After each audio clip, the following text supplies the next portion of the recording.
Hi, I'm Bridgett Massengill, President and CEO of Thrive Regional Partnership. I'm excited to talk to you today about thriving communities.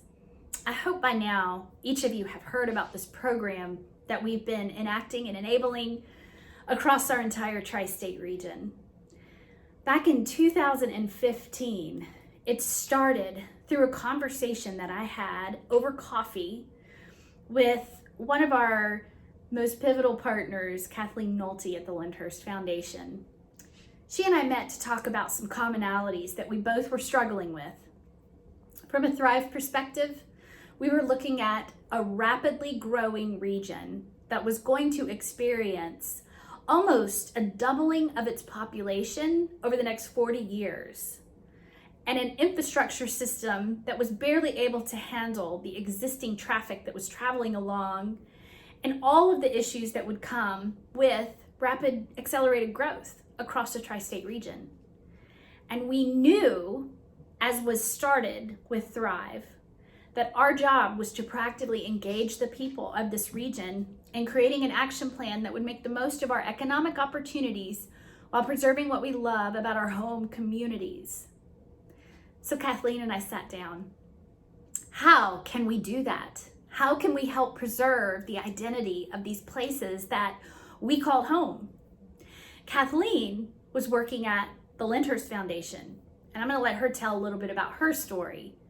But as we had a furthered conversation, we then went and met with a local consultant at Bridge Innovate, Jenny Whitener.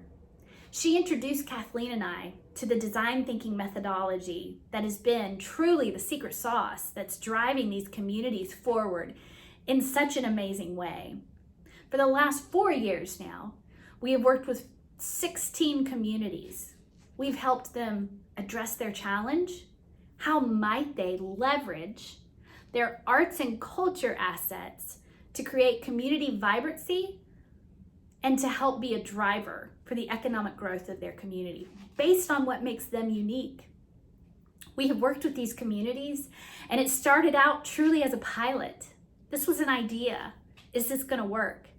And as we saw communities begin to reach out and find ways to engage their residents in the process in meaningful ways, we watched communities begin to experiment around an idea.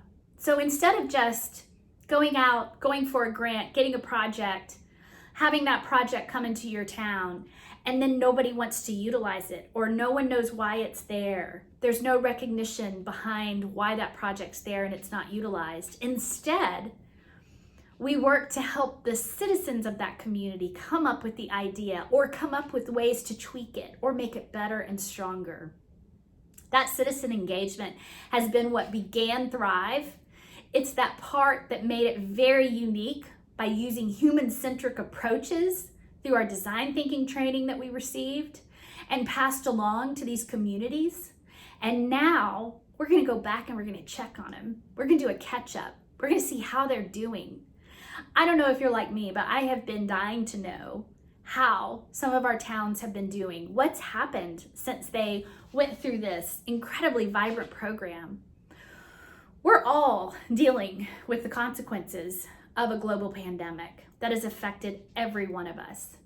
We want to learn and listen and understand what successes have come out of thriving communities and what we can look forward to, how we can best help them, how we can all recover through this pandemic and come out stronger on the end. So listen to their stories, listen to how they're doing. We're excited about catching up with these 15 towns across the tri-state region, and we hope you are too. So come join us. We look forward to reconnecting with these communities, and we want you to join us along that journey.